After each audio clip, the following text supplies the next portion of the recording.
abuse. Health of, apart from mental illness, you have mood disorders. I mentioned aggressiveness. We're talking about health consequences. Challenges, yes. Challenges, yes. Yeah. For the most part, a lot of the people, you see out there who have mental challenges. Records have shown also some people having a mental issues. Exactly, a lot of it. Unfortunately, in Africa, we're working on a project like that to show clearly that there is a correlation between substance abuse and mental illness. In Africa, it's believed that mental illness is a consequence of evil spirits. So, exactly. but the truth is that a lot of mental disorders are related, or cases of mental disorders are related to substance abuse. And then a lot of people who take marijuana, for example, men suffer from crippled sperm, so they are not able to, impregnate, their wives. I wonder if they are aware of the health consequences. And then for students, it affects short-term memory. They are not able to retain what they have been taught in school, so they can reproduce it during exam or soon after. Immediately after they get taught, they soon after forget what they have been taught. There's several health consequences, apart from the fact that a lot of people who come under the influence of psychoactive substances are very susceptible to sexual violence, and sexual violence can lead to unwanted pregnancy. It can lead to sexually transmitted diseases like HIV and AIDS. So several health consequences are related to. Can lead to heart failure. Can lead to kidney failure. It can lead to lung failure, and several. A lot of the drugs are carcinogenic.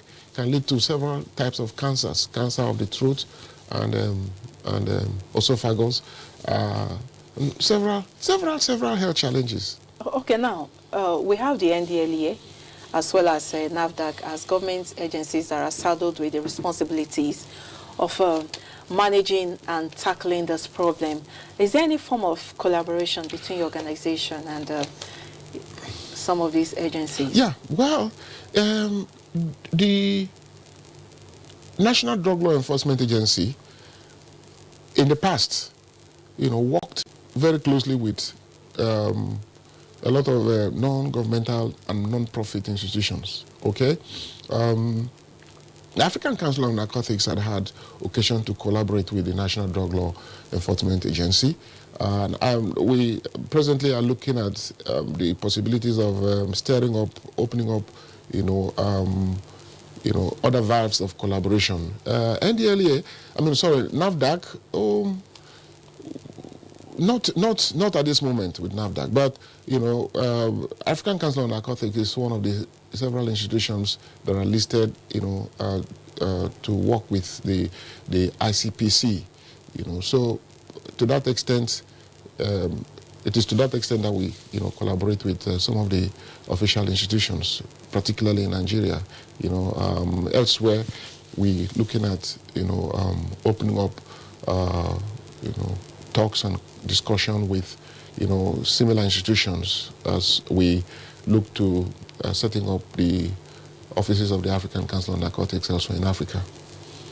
Okay, with all this support and all these struggles by the federal government agencies and then that of your own agencies, would you say there is any impact in terms of reducing the cases of drug abuse?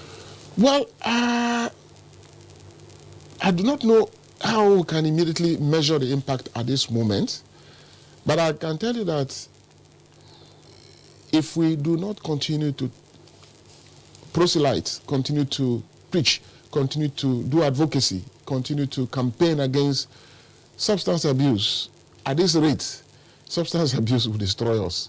We must either destroy it or we fold our arms and continue to wait and it destroys us.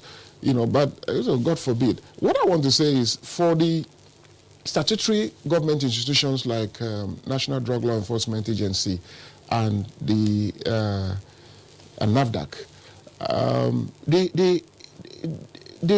need better funding because they are not only underfunded, they are grossly understaffed, and they lack the they do not have the structural measures or equipment to effectively prosecute this war.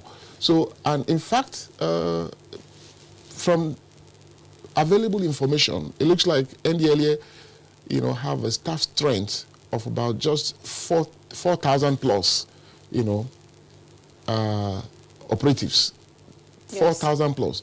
And for me, that's grossly inadequate.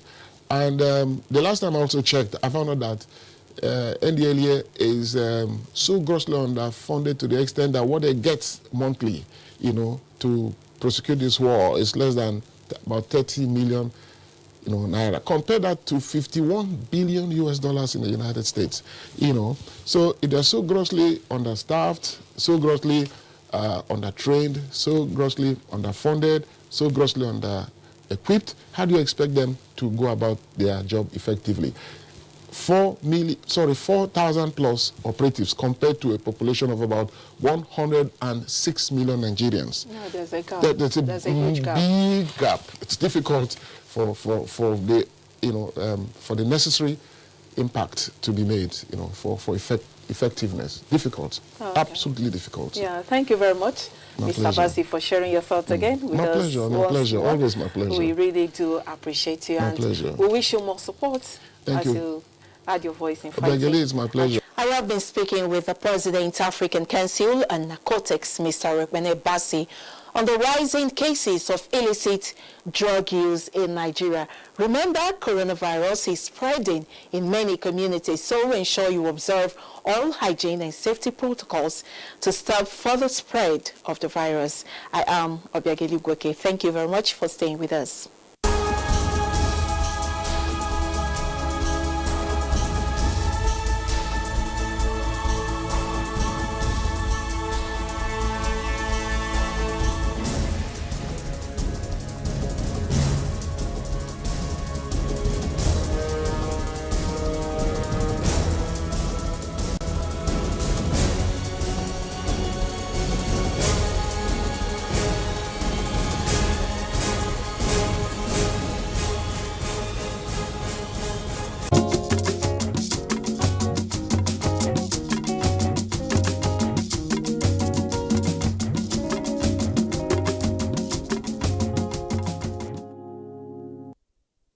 If you travel around the world, you will find out that there is no place like Nigeria.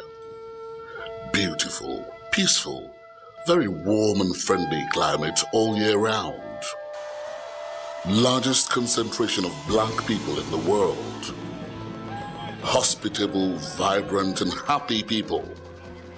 There is no place like Nigeria. A land of opportunities. The biggest window in the world of business and investments. Extremely rich in multicultural diversity. There is no place like Nigeria. Nigeria, good people, great nation.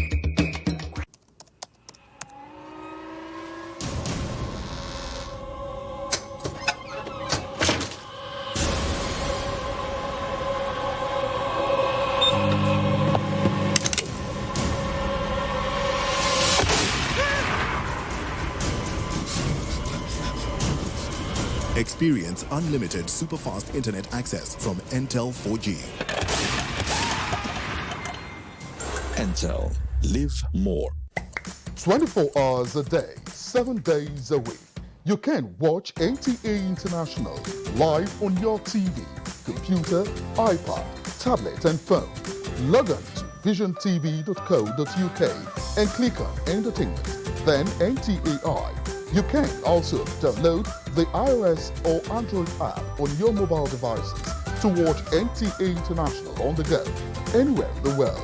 NTA International, your window to the world.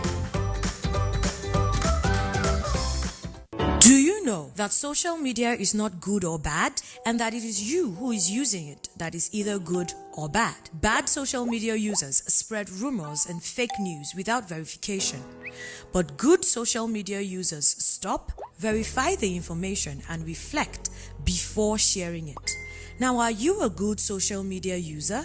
Stop the spread of fake news. Verify the authenticity of your source for a better Nigeria. This message is from the National Orientation Agency.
NTA News mobile app, the one-stop information center. Real news at your fingertip. Be the first to report by uploading first-hand information on the U-Report link, and be the first to know by simply clicking on any of the links on the sidebar for headlines, domestic and foreign news, economy, security, politics, sports, and more. Stream live on your smartphone and tablets and stay connected. It's pretty easy. Simply download NTA News app from your Google Play Store and you're good to go. NTA News mobile app, your access to real-time information.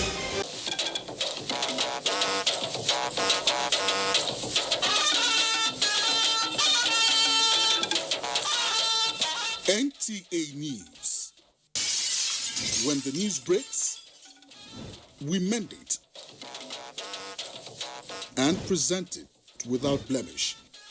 NTA News, authentic and authoritative.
Good evening and welcome. This is Nationwide on the network service of the NTA.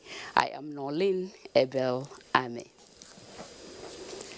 President Muhammadu Buhari has congratulated President Nana Akufo-Addo of Ghana on his re-election for a second term in office. The president also commended the Ghanaians on the successful conclusion of the presidential and parliamentary elections, attesting further that with the right institutions and political leadership, constitutional democracy in the West African sub-region has come to stay. President Buhari appeals to other contestants in the elections to put national interests above personal and partisan considerations and maintain the peace while seeking resolution of grievances through established legal avenues. The president notes that Nigeria and Ghana share close historic cultural ties, adding that he looks forward to working with his Ghanaian counterpart in realizing shared goals that bring peace, security and prosperity to the citizens of both countries in particular and the ECOWAS community in general.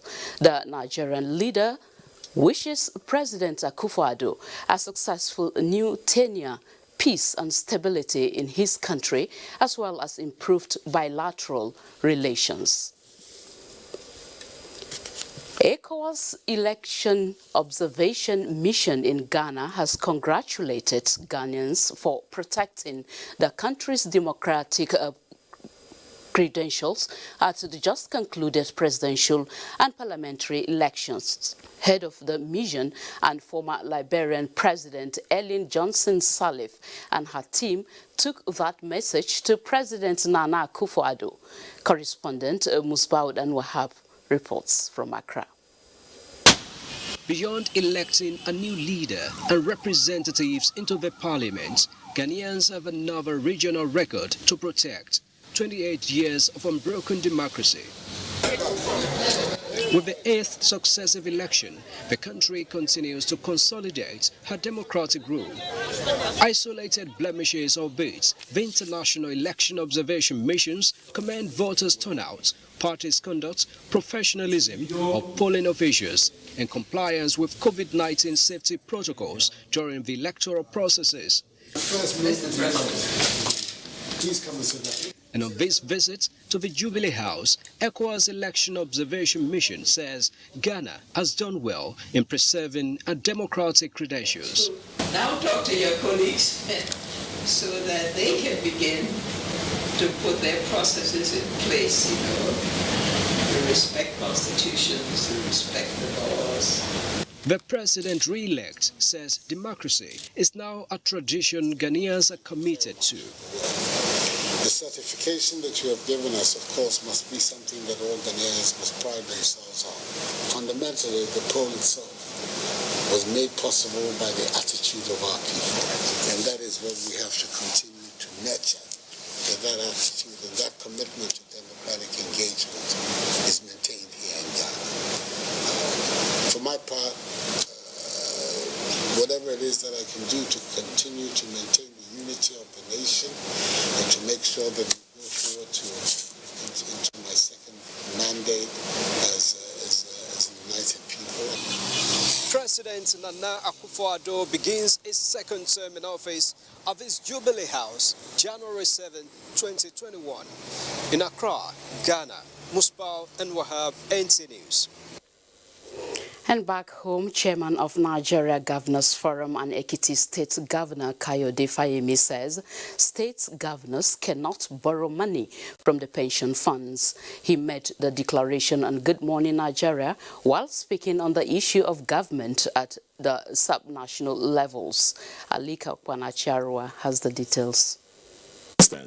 Pension funds in Nigeria today does not have in its kitty anything close to 17 trillion.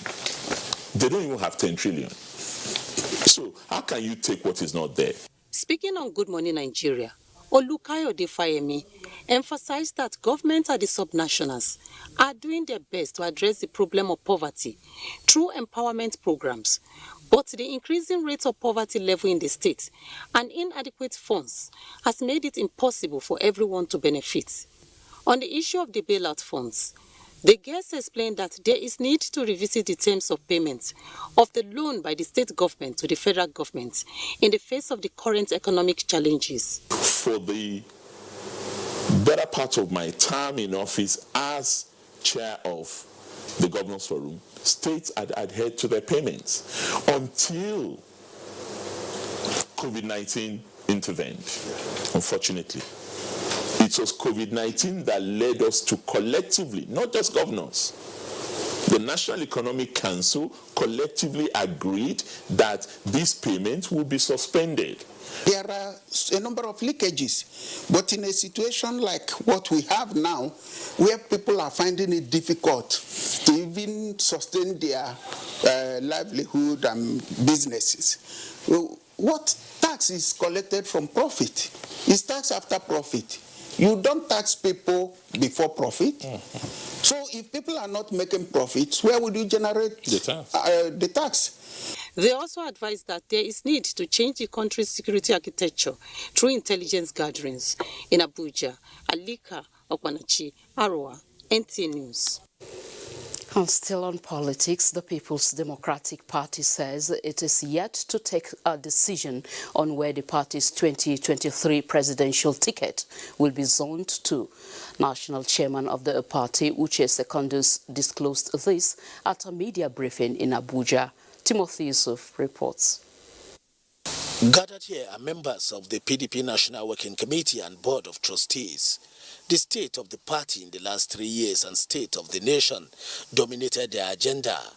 Uche Secondus explained that a committee chaired by Governor Bala Mohammed of Bauchi State is already in place to review the party's 2019 outing and as well profile solutions for the way forward. I believe that whoever is interested when 2023 will come, maybe including the former president, the chances are that the PDP is a party of all.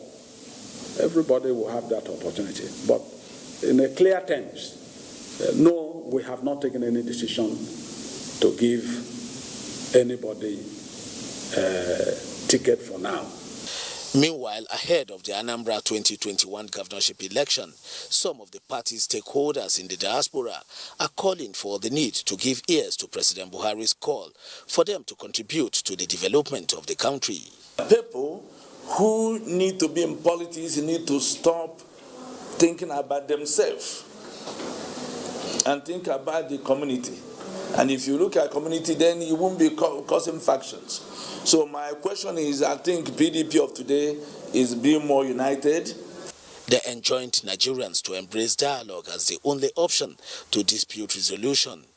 In Abuja, Timothy Yusuf, NTA News. In the meantime, the Independent National Electoral Commission, INEC, has commenced the process for the conduct of the 2023 general elections. INEC Chairman Professor Mahmoud Yakubu stated this during a meeting with resident electoral commissioners virtually. We have exactly 799 days to the next general election, holding on the 18th of February 2023. And will ensure that we work hard to achieve the activities. About 2 weeks ago, I was still speaking to the technical team. We identified 1,508 activities that we must accomplish between now and election day in 2023. Some will be carried out simultaneously, but that is an interim list. I'm sure by the time we finalize, it will be a bit longer, but we are committed to ensuring that we achieve what you need to achieve ahead of the election. Away from politics, some Nigerian pensioners have resorted to seek the face of God for timely payment of their pension and gratuity. The senior citizens decided on this after various calls on relevant bodies to meet with their needs failed. They are expectant of a miracle that will make them smile before end of the year. Emmanuel Aimero reports. By Section 173, subsection 3 and Section 210, subsection 3 of the 1999 Constitution, pension shall be reviewed every 5 years or whenever workers' wages are reviewed, whichever comes earlier. Until now, members of the Nigerian Union of Pensioners say they are still waiting for government, particularly at the state level, to implement this provision. As far as the state governments are concerned, that is, state governments still remain nonchalant, very indifferent. Concerning recent plan to borrow about 17 trillion naira from contributory pension fund for certain projects, the senior citizens say safety of the fund is what is paramount in the Constitution. Many of these state governments have not keyed into the contributory pension. We don't want a situation when these people retire, then we say there's no money to pay them. We will make every state of the federation ungovernable the moment we hear they borrow the money. Although the theme for the 2020 National Pension Day is making life better and worth living for pensioners. Retirees noted that what would make their life better is the payment of pension and gratuity as at when due. Emmanuel Ayemiru, NTA News. Information and Culture Minister Lai Mohammed has called on African writers to sustain telling the African story in the best African tradition format. The minister made the call when he granted audience to the Secretary General of the Pan-African Writers Association, Dr. Wale Okediron, in Abuja. Anthony Folson completes the story. African writers as historians who are beacons of their roots. Lai Mohammed said they draw a lot of attention to the many challenges that exist after colonization. Therefore, the younger generation must be encouraged to be in the vanguard through modern-day technology. Revive that golden age of African writers. That age where African writers actually in the pre-decolonization area, where they were as effective, where they collaborated also with our politicians. Lai Mohammed, while congratulating Dr. Okediro over his appointment, said power as an umbrella body of writers on the continent and in the diaspora, whose mission is to strengthen the cultural bonds between Africans, given their diverse and rich cultural, political and economic heritage, the association must brace up to curtail Western influence and cross-cultural encroachment. How do we instill in our young ones pride in their culture, pride in their tradition? How do we use technology to promote our rich traditions and culture? On his part, Dr. Wale Okediron, who said literature is the testimony of a people's creativity as well as unifying factor and cultural identity, appealed to the minister to facilitate a constant interface between the association and the federal government, specifying that power is mandated by the AU to be supported by all African countries. The association has grown in bounds and leaps to the extent that it has now been given a diplomatic status in Ghana and by extension in many African countries. As a community of writers with a Pan-African vision, the Secretary General said the association is ready to partner with government in its onerous task of nation building and creative arts as well as cultural renaissance in Nigeria and on the continent. In Abuja, Anthony Folson, NTA News. Adiola in Lagos has the next sets of reports. Good evening, Adiola. Good evening, Nolan. Good to see you. The persistent gridlock at the Apapa trade corridor will soon become history as maritime regulators are embracing technology to solve inherent challenges. And as a starting point, shipping companies and terminal operators must adopt electronic call-up system latest by first quarter of 2021. Amaka Owo reports. The roads along the Tinkan-Apapa corridor have received government's attention. However, truck and tanker drivers are taking advantage of the portions yet to be constructed to compound the gridlock usually experienced in the axis. These are some of the 2,000 Lagosians who boycott long hours caused by congestion along Apapa axis on daily basis. I don't use the road as often as I used to in the past. If this is not created, you can see the rate of congestion this will have even caused to the road network. Shipping companies are not exempted from the pathetic experiences along the road. Some days we've only been able to get 20 containers out the gate. The problem here is the road. If you solve the problem of the road, the ports will sort themselves out. The regulatory agencies continue to stress the need to digitize ports operations as a way of reducing congestion and promoting efficiency. We have seen a shipping company that was 19%, 3 months ago, but because of our insistence, it's now almost 100%. We are pushing the port operators. We are pushing even the government agencies. We are pushing customs, okay, because it takes two to tango. The banks must be also part of this. So the whole ecosystem of the port must be automated so that we have a digital port, we have a contactless port. If adequately effected, the use of electronic call-up system will facilitate trade and cargo evacuation along the corridor. In Lagos, Amaka O, NTA News. And now to managing disaster.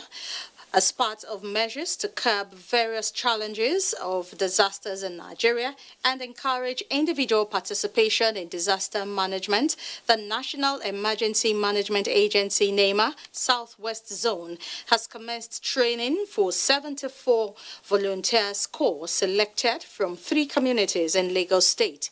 Diana Ajala reports that the training focused primarily on management of grassroots disasters. Over the years, occurrence of various disasters such as fire outbreak, building collapse, accidents, among others, have continued to pose serious threats to lives and property in Nigeria. The volunteers training by the National Emergency Management Agency, NEMA, is therefore aimed at engaging participants on the relevant knowledge of first aid services during disasters. Training like this enhance your experience of handling disasters and also handling casualties. In case of accidents, breathing emergency comes first, followed by bleeding emergencies, then followed by burns and scarred and broken bones. Acting Zonal Coordinator, Southwest Zonal Command Ibrahim Fariloye, stated that the essence of the program is to train more hands in grassroots emergency management to mitigate disasters, especially within the communities. Instead of waiting for disaster to occur, it's more profitable and it's more life-saving to prevent it from occurring. And with the paradigm shift, disaster management should start from the community level. The participants who took part in the training were drawn from Alimosho, Mushi and Victoria Island axis of Lagos State. In Lagos, Diana Ajale, NTA News.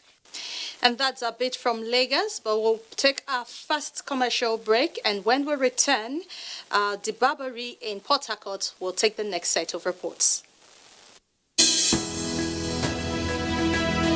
A scorecard like no other.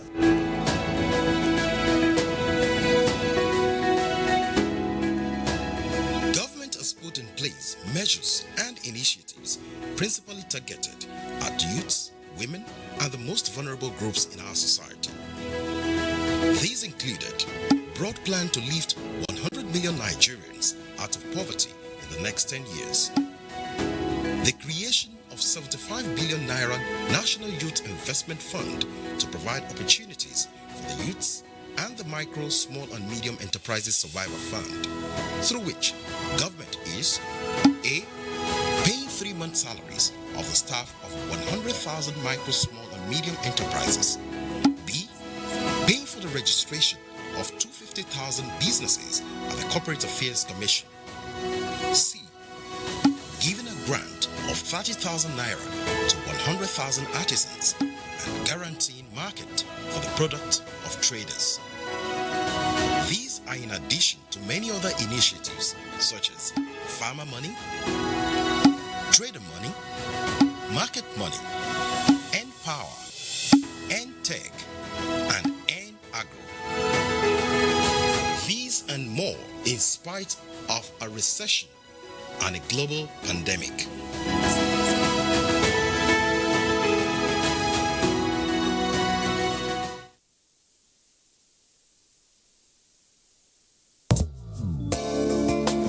When When you think about hospitality and affordable luxury away from home, then you talk about Sharon Ultimate Hotels, a secured and serene environment that offers kingly services such as 24-hour room service, impeccable security with CCTV surveillance, parking lots, free Wi-Fi internet service, free complimentary breakfast, restaurants that offers continental and local dishes, well-equipped fitness center with instructors, swimming pool, 350 capacity multipurpose hall, laundry service, pastry corner, mini mart, and our suites are breathtaking.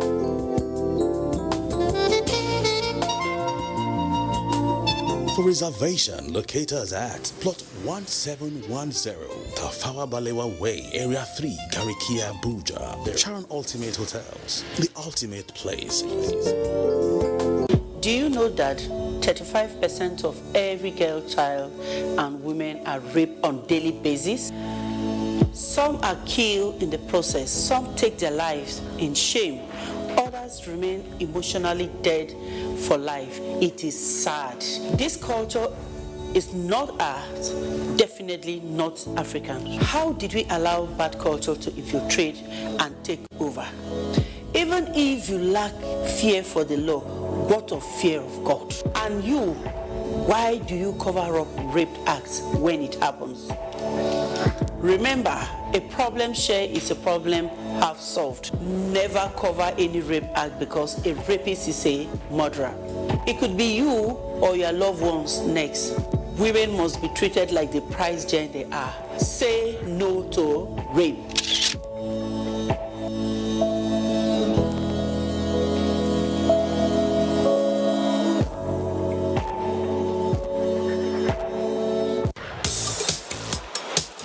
Newcastle United had their game called off last week. Will they be able to bounce back with a win when they welcome West Bromwich Albion to St James's Park?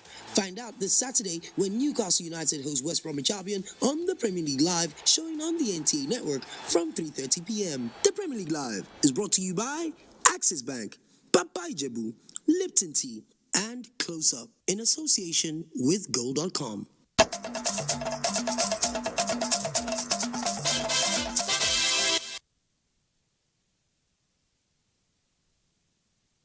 Back and welcome to Port Harcourt.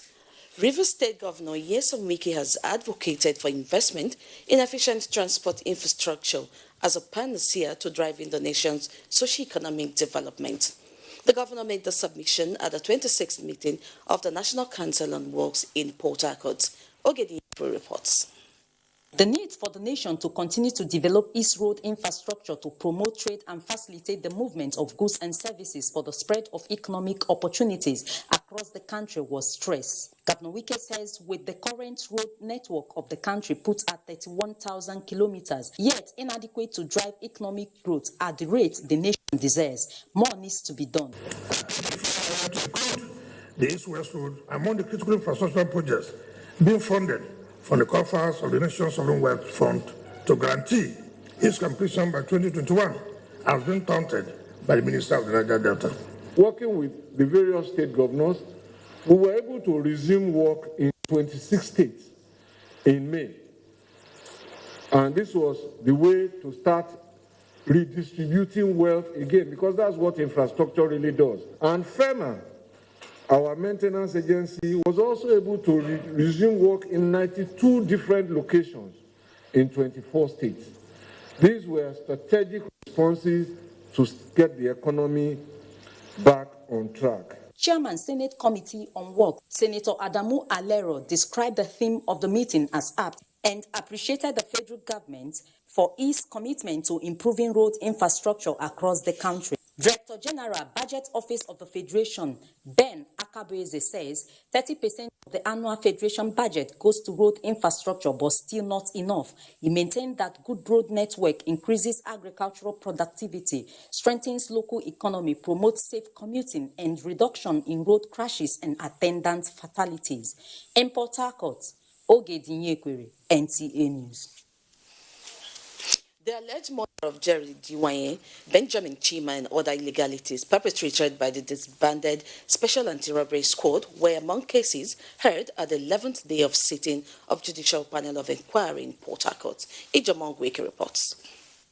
The Rivers State Judicial Commission of Inquiry, which is on a fact-finding mission into police illegalities and right abuses of citizens on its 11th day of sitting, heard multiple cases of alleged arrest, detention, and murder.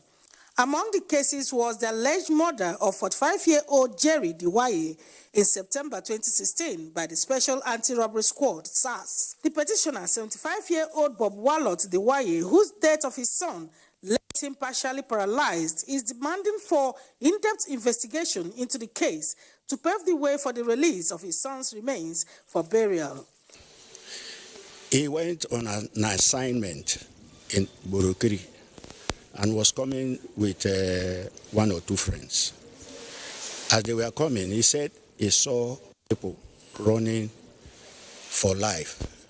And at a point, because he did not commit any offense, he did not run. He was arrested. Among those boys arrested, they took him to SARS station and asked him to pay a ransom of 100,000 naira for his release. The alleged cases of police brutality and murder brought by Ugochukwu Ekezi and Chima Chukwu were adjourned till December 22nd in Port Harcourt. Ijomu Gweke, NTA News. We are done from here. Is back to Nolin for the rest of the news. Good evening. Thank you so much, Dibabari. The need for society to embrace counseling as one aspect of national development has been brought to the fore. This was during a stakeholders meeting on national counseling strategy organized for counselors by the Ministry of Humanitarian Affairs, Disaster and Management and Social Development in Abuja. Ruth Agwele completes the story. Rafatu is a mother and a teacher. But for her to make impact in the lives of her children and her students, she needs to understand the rudiments of being a professional counselor. It has transformed me right from my home. I can interact with my children. They have discovered that they have different characteristics. As a mother, I give birth to them, but with my knowledge, I address their issues. I address them properly in accordance to their, threat, their characteristics, and so on. And then even in my classroom, I discover I have so many different characters in the class. That has also helped me. This stakeholders meeting on national counseling strategy, organized by the Ministry of Humanitarian Affairs, Disaster Management and Social Development, is aimed to help counselors like Rafatu do better. Counselors need to prospect for human talent and offer maximum managerial services in helping channel the educational and vocational resources of youth into appropriate track. Those in the correctional centers, those that have family cases, family issues, need counseling on how to get about what has happened to them and how to continue to live. These stakeholders attributed the need to promote counseling and psychosocial support for victims of human trafficking, discharged juvenile offenders, returning migrants and drug addicts to enable the counselee deal efficiently with the reality of their environment. Beyond the discourse, it is expected that, with improved capacity of these participants, they will make more impact in the lives of others for a better society. In Abuja, Ruth Aguela, NTA News. The Senate Committee on Power has reassured Nigerians of the commitment by National Assembly to monitor federal government's projects and programs geared towards development, especially in the rural communities. This was during the screening of 8 presidential nominees as board members of the Hydroelectric Power Producing Areas Development Commission. John Yakuk reports. The Senate Committee on Power paid attention to the biodata of the nominees who are to manage ecological issues due to operations of dams and other hydroelectric power activities in the power-producing areas. Based on their track records, some were asked to take a bow and go. It was not so in the case of Isiaku Ozi Salami from Kogi State and his Kwara State counterpart, Tawhid Toyi, following a petition alleging that both nominees are not from the communities where the hydroelectric power dams are located. This, they say, contradicts Section 3(1)b of of the Hyperdeck Act. What the Act envisages is that the persons to be appointed must be people who are from the affected communities. And you say that you are not exactly from the communities that are immediately impacted. I recall that Osada Dam, which is in Nadavi local government where I come from, is a river in that sense. The intent of the bill here is looking at dams that are producing power.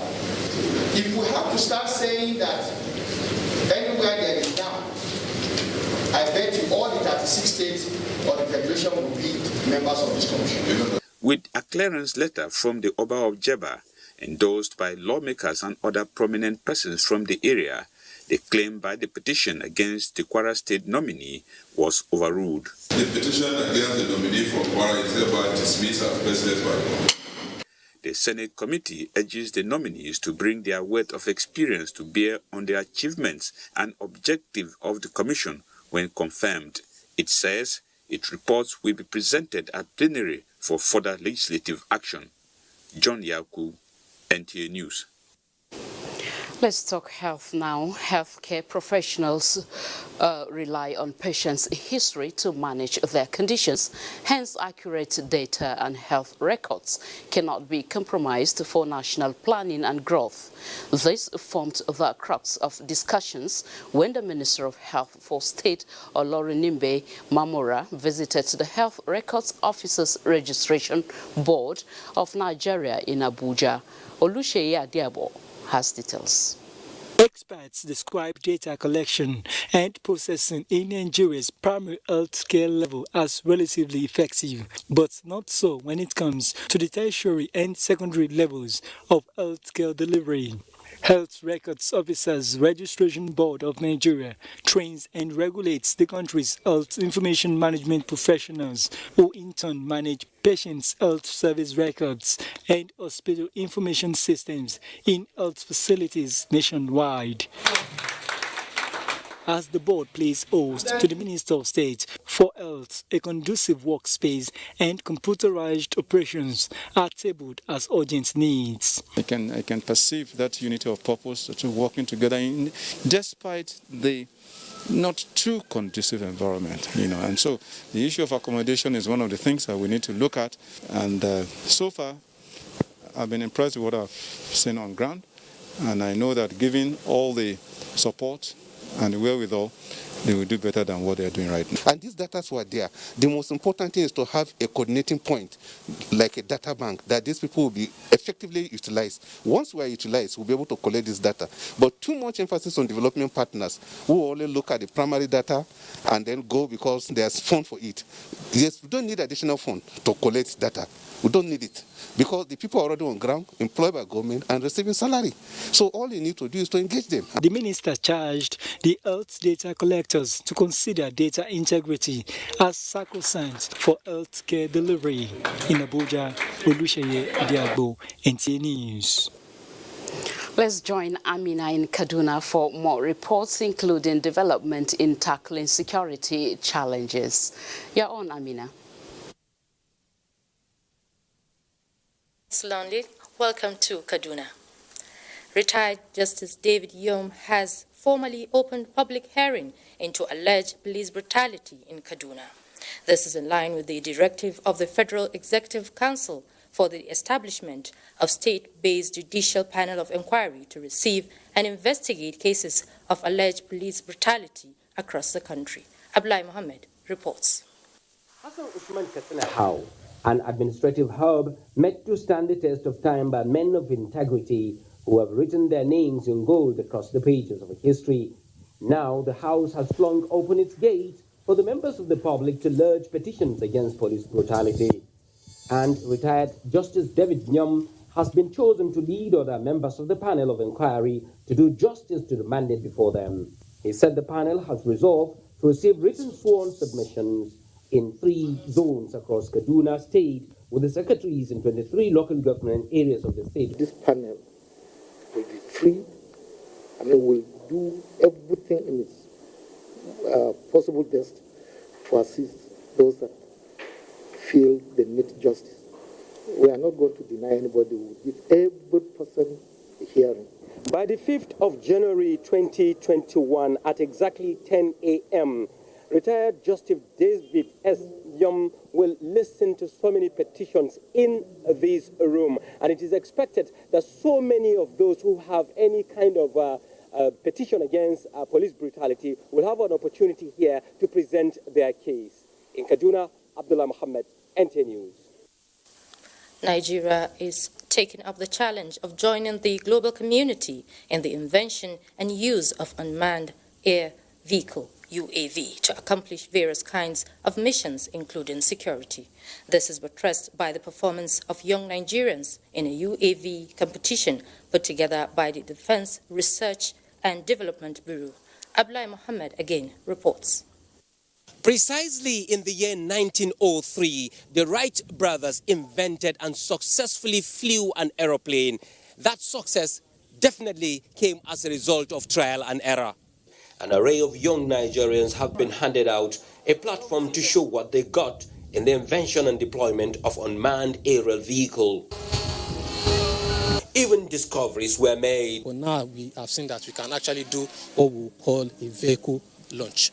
It's going to fly as a stealth and it's going to fly as a fixed-wing helicopter. Emeka and Habib from Obafemi Awolowo University, Ile-Ife, came with an unmanned aerial vehicle that flies more than 3 hours non-stop, with the provision for surveillance and combat. We can also add additional battery capacity that can take us to about 3 hours. We can use it for both civilian and military purposes. There were handsome rewards for those who came tops. Congratulations.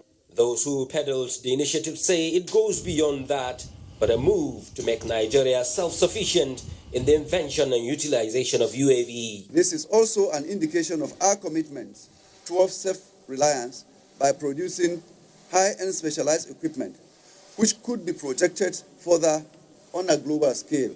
You will be surprised to hear that Nigerians are exporting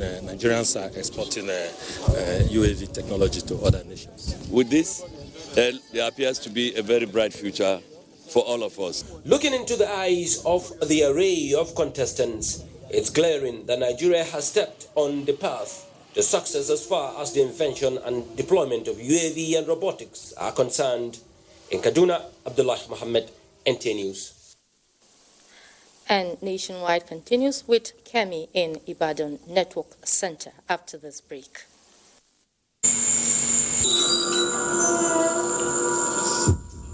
Life can be very eventful. We curiously expect things to happen, even when we don't know what. Our human nature makes us like and repost lots of information.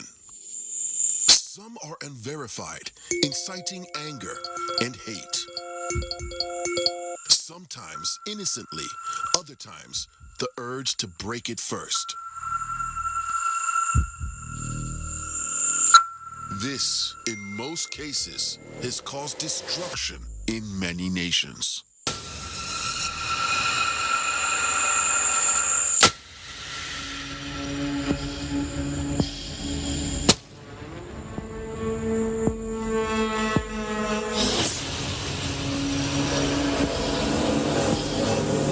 Nigerian youths are about the greatest assets the country has at the moment. It is therefore not surprising that the administration of President Muhammadu Buhari is strategically responding to the yearnings of the youth through multiple projects and programs. Youth entrepreneurship support years by Bank of Industry, the Youth Investment Fund by the CBN, and several other conditional cash transfer programs. Recruitment of 774,000 social workers, majority of whom are youths, and so many other projects that are beneficial to youths directly or indirectly.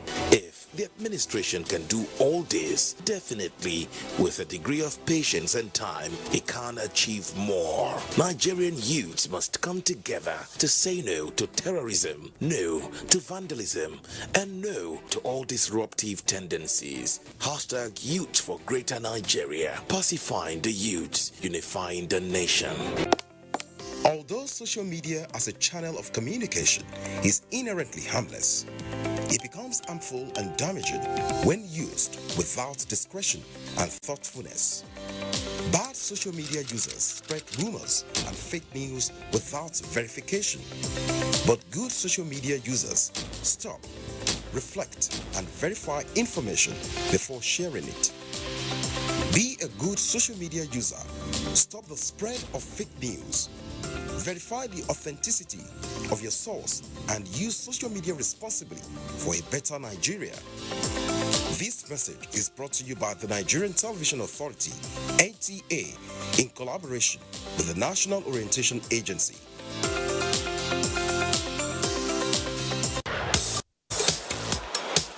Newcastle United had their game called off last week. Will they be able to bounce back with a win when they welcome West Bromwich Albion to St James's Park? Find out this Saturday when Newcastle United hosts West Bromwich Albion on the Premier League Live, showing on the NTA network from 3:30 p.m. The Premier League Live is brought to you by Axis Bank, Papa Ijebu, Lipton Tea, and Close Up in association with Gold.com.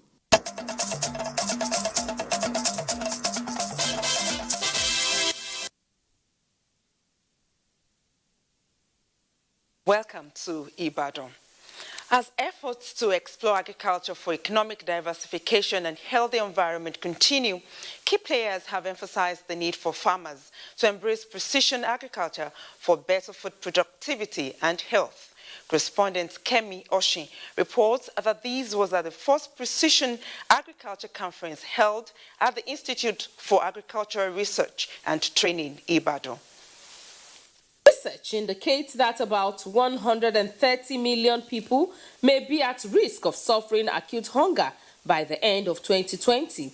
Experts have therefore observed that achieving the Sustainable Development Goal 2 of zero hunger by 2030 is likely to be a mirage, especially in sub-Saharan Africa due to climate change and inability of farmers to adopt best management practices. We are talking about agriculture, using it as a means for our GDP, then we need to bring in innovations into it. We can actually talk about how agriculture can become one of the lifestyle of our economy, which our forefathers used to do, but this time around in a digital environment. National agricultural research systems, academia, farmers and other stakeholders have agreed that the complex agricultural challenges can only be tackled through deliberate partnership to domesticate precision agriculture. All our farmers need basically is the knowledge to actually do all of this right. Event tagged Precision Agriculture in Action for Africa, held at IAR&T and 14 other institutions across Africa, is expected to result in policies to benefit the agricultural value chain and improve nutrition and livelihoods of Africans in Ibadan. Kemi Oshin, NTA News. Media experts and stakeholders have charged practicing journalists to show patriotism in their reportage for the desired development of the Nigerian nation to become a reality. This came up at a lecture organized by journalists working with the National Orientation Agency in Kwara State. Kendi Omolosho reports. In his paper titled Role of Journalism in Nation Building, Stephen Oni, a former NUJ state chairman, highlighted roles of journalists to include educating, informing, and entertaining the people. By this, the roles of journalists in nation building, especially setting agenda and shaping developmental processes, should be taken more seriously by media practitioners. Exposure of corrupt practices through investigative journalism and its submission should be given priority for the nation to develop. Journalists ought to know and be conscious of the great responsibility bestowed upon them, that there is no room for any embellishments. Director National Orientation Agency, Kwara State, Shegun Adeyemi, pointed out that the press week was an avenue for cross-fertilization of ideas among journalists in the state. The need for change by all citizens in his submission cannot be overemphasized in order for the country to develop. Kehinde Omolosho, NTA News. Nolin, we are done from Ibadan. Thank you so much, Kemi. There is a saying that experience is the best teacher. Coming from the scarcity and high cost of some commodities like onions this season nationwide, Jigawa state government is taking proactive steps to boost tomatoes production in the state.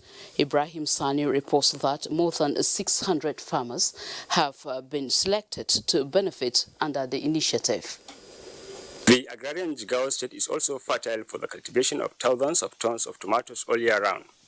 But factors such as conservative approach by the farmers, pest infection, and lack of enough input support hinder activities of the farmers to achieve maximum yields. This necessitated the launching of a special tomatoes farming support program by Jigawa state government and relevant stakeholders to boost its production.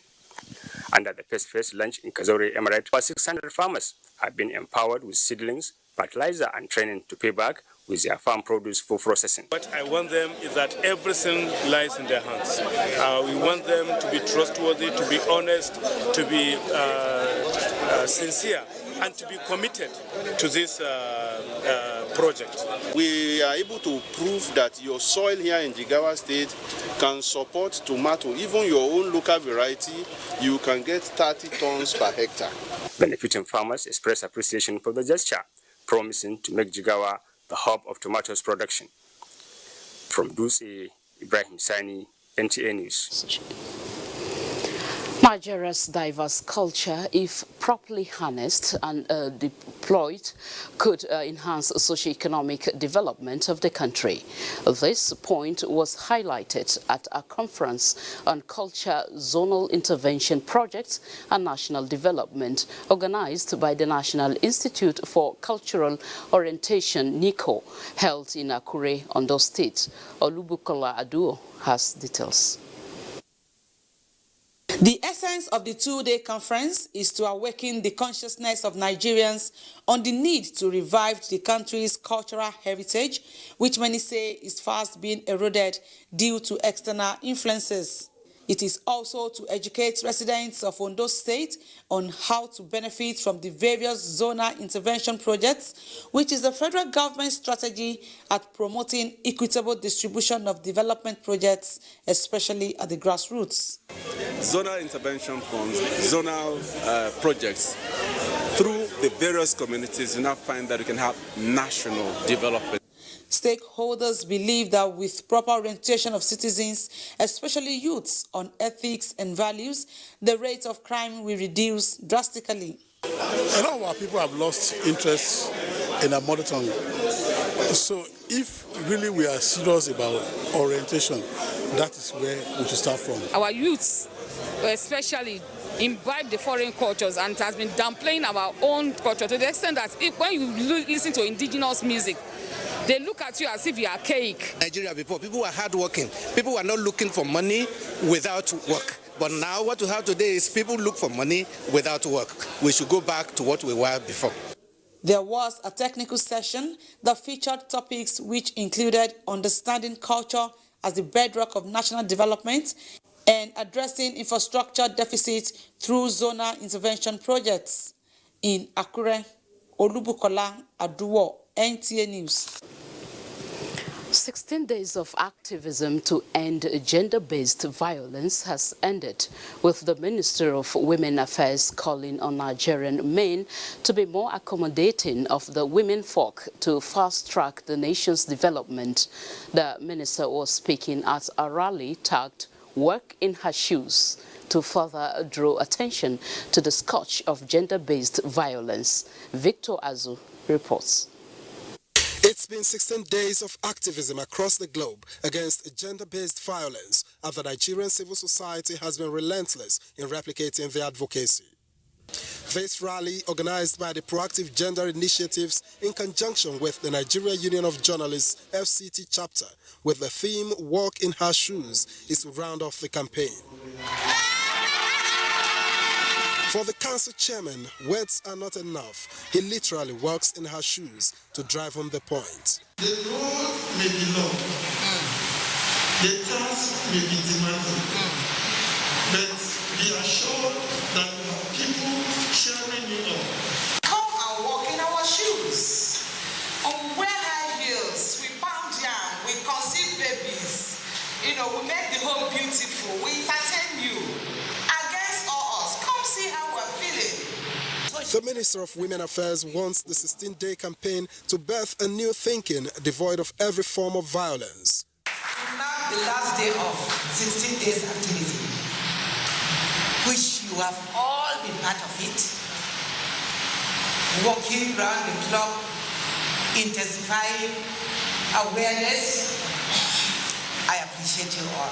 The 16 days of activism against gender-based violence is an annual international campaign that kicks off on 25th of November, the International Day for the Elimination of Violence Against Women, and runs until 10th of December, which is the Human Rights Day. In Abuja, Victor Azu, NTA News. A civil society organization, CISLAC, is advocating the need for all Nigerians to join the anti-corruption fight. The advocacy is in line with the theme of 2020 celebration, which is fighting money laundering in the COVID-19 era, challenges and opportunities. Omenka Amarachiku completes the story. COVID-19 pandemic no doubt impacted negatively on global economy. This socio-economic analysts say could spark of corruption in various economic facets as individuals, groups, even countries are seeking ways to meet their demands. But for CISLAC and partners, attention should be on opportunities provided by COVID-19 pandemic to advance ideas and innovations for development. It is our wish that our discussion and contribution to this timely topic will help us appreciate the dynamics of fraud and how it tests on every given opportunity to get us better prepared with proactive strategy henceforth. Corruption is a human problem created by us as Nigerians. Therefore, we have a duty to do whatever it takes to battle corruption so that at least we can wrestle it down. For now, almost every child has a dream of becoming something in Nigeria. And he doesn't want to follow the normal way because he has seen what others do. So it is assumed it is the norm. As far as he is concerned, he is in a hurry. These groups identified corruption as endemic and urged citizens to take personal responsibilities to join in the fight, especially to ensure that graft-taking, money laundering and other forms of financial crimes are eradicated in the post-COVID-19 era. In Abuja, Omenka Amarachiku, NTA News. And next is Sports Update with Bade Adele. Many thanks for joining us on Adeleye. We begin with boxing. Reigning national featherweight champion Real One Oyekola, popularly known as Scorpion, has continued to gain massive support